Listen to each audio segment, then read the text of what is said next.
Hello everyone. Today I'm going to recap the movie titled Tusk.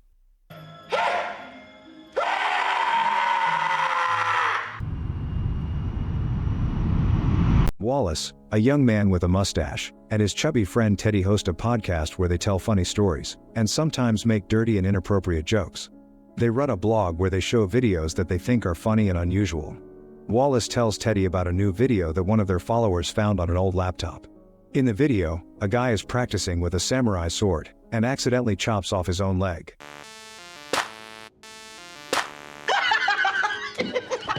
This of course makes Wallace interested, and without hesitation Wallace contacts the guy to interview him. The self-taught samurai lives in Canada, so Wallace has to travel to another country spending $500 on a plane ticket. His girlfriend, Allie, wants to come along, but Wallace isn't the kind of guy who takes extra baggage on a business trip. Teddy also stays in Los Angeles because he's afraid of flying. Arriving in the Great White North and visiting the injured samurai, Wallace ends up at his funeral and learns that he has already passed away. Upset about the failed interview, Wallace heads to a local bar to have a drink, and calls Teddy to complain about the unlucky outcome. Later, he goes to the bathroom after a few bottles of beer. While in the bathroom, he sees a strange handbill on a board. An old man offers free lodging at his place for the night, and all the host wants is to tell incredible stories from his life. That's exactly what Wallace needs. He came to Canada for an amazing story for his podcast and he's going to get it. Wallace calls the man and arranges a meeting. Along the way, he buys a drink at a local shop and pours it into a large plastic cup. He asks the local shopkeepers how to get to the address given by the homeowner. Arriving in a remote area, Wallace sees an old mansion where an elderly man named Howard Howe lives. The old man greets him sitting in a wheelchair and offers him some tea. Wallace gladly drinks a couple of cups while listening to Mr. Howe's stories about his meeting with Hemingway. Wallace makes some awkward jokes about the house and about the man himself. But Mr. Howe doesn't take his jokes personally. He continues his life story full of hardship and tragedy. When he was very young, he witnessed his parents being killed.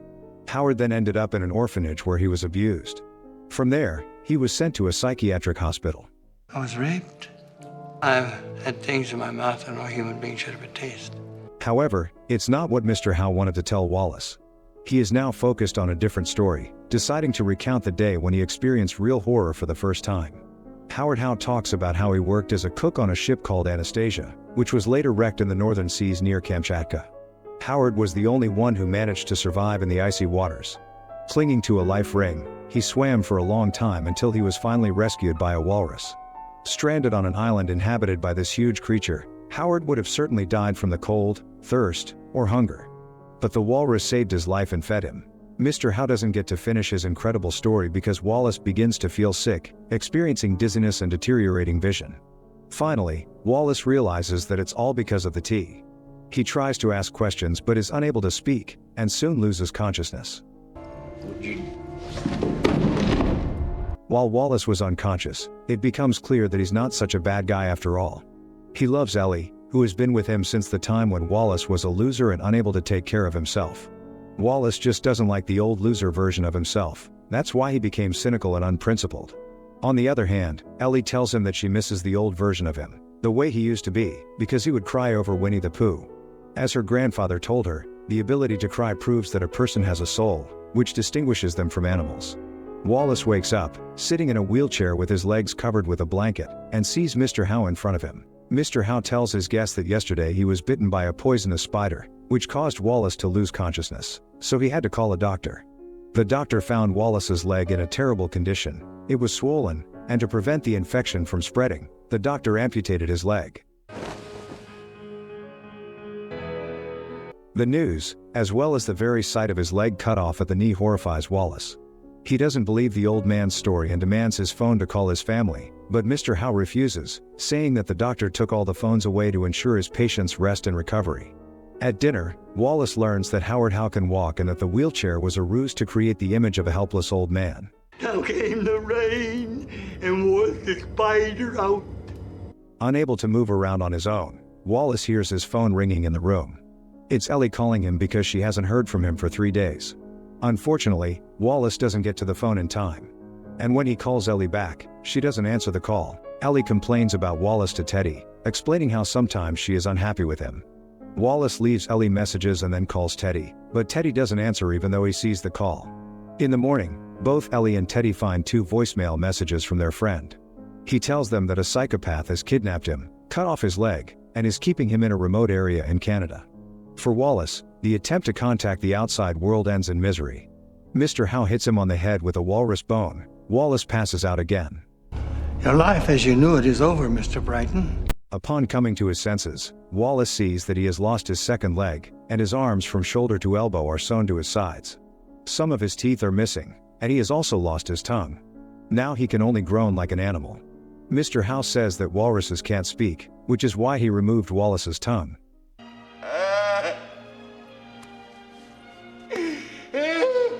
He then tells Wallace that he wants to recreate his savior, the same walrus that he named Mr. Tusk. He wants to recreate it so it can have a second chance at life. In the mansion's basement, there is a swimming pool with a platform, resembling the remote island with the walrus where Mr. Howe ended up. The old man teaches the newly formed walrus to swim, preparing it for life as a walrus. During the process, Wallace sees dozens of corpses of other unfortunate victims who fell into the hands of the psychopath. Meanwhile, Wallace's girlfriend and his friend Teddy are searching for him in Canada. Since the American police could not help them, they turn to the local police department. They question people at the bar and the car rental service in an attempt to find Wallace. They fear that he might already be dead. Given Wallace's cheerful nature and his passion for jokes, the police are skeptical of the kidnapping story. They suspect it might be another prank, but they still add Wallace to the list of missing people. They give Ellie and Teddy the phone number of Detective Guy Lapointe, who may have some information about the possible kidnapper. The meeting with the detective doesn't bring relief to the friends. Guy Lapointe says that he has been searching for this maniac for years and has lost everything in his life, including his job and wife. He was considered crazy, but he didn't give up. He also reveals that he has come across corpses of people with missing lower limbs, with their arms sewn to their bodies. When Teddy and Ellie are about to give up on the help of the crazy detective, he reveals that he once saw the maniac, but under a different name and in a different place. Together with the detective, the friends start to follow Wallace's trail. Knowing that he likes to buy drinks in large plastic cups when traveling, they come to the store where Wallace asked for directions. The shopkeepers recall the funny American with a mustache. No way, it's Mr. Mustache. And they give the detective a notebook in which Wallace wrote Mr. Howe's address, and now the detective knows where to go. On their way, the detective, Ellie, and Teddy discover Wallace's car half submerged in a pond, but Wallace himself is not in the car. The detective convinces them that he knows where Wallace is. He then hands out weapons, and the group heads to the maniac's house. They have no idea what's happening in the basement with the swimming pool, and it would be better for them not to witness the horrifying scene. Mr. Howe claims that the time for battle has come. He tells Wallace how his savior, the walrus, fed him and kept him from starving to death. Howard had to kill Mr. Tusk and eat his meat just before a rescue ship appeared on the horizon. Since that day, Howard has regretted what he did. He considers the killed walrus the highest creature on the planet, and views people as pathetic and unworthy of life. Mr. Howe puts on a walrus costume made from patches of skin, with a pair of tusks attached to his head similar to Wallace's, which were made from his own shin bone and implanted into his jaw. A battle begins, full of incoherent screams and the sounds of blows. All other versions of walruses were killed by Mr. Howe's blows, which means that the dead Mr. Tusk never managed to avenge his murderer. According to Howard, the fight should be fair and on equal terms. At the moment, Mr. Howe has no idea that Teddy and Ellie are in a panic searching for their friend in his mansion. Detective Guy Lapointe is also somewhere around armed with a shotgun. The fight between the walrus and the man in the walrus suit was fierce but short. At the very moment when Ellie and Teddy finally find Wallace in the basement, he kills the old man by tearing his body apart with his tusks. The sight horrifies everyone. Wallace, covered in blood, looks at his friends. There is nothing human left in his gaze, only rage and pain. He grunts, unable to say a word. Detective Guy Lapointe points his gun at the walrus, preparing to shoot, and a scream is heard. A year has passed since that day. Ellie and Teddy arrive at the city zoo. With Ellie carrying a long paper parcel in her hand, they make their way to the entrance. They walk as if in a funeral procession towards the enclosure with the lone walrus. However, there is no one in the pool or in its surroundings. The walrus is hiding in its cave and doesn't want to come out. Ellie unwraps the parcel, takes out a fish and throws it to the entrance of the cave. She calls Wallace by name, trying to talk to him while Teddy stands next to her in silence.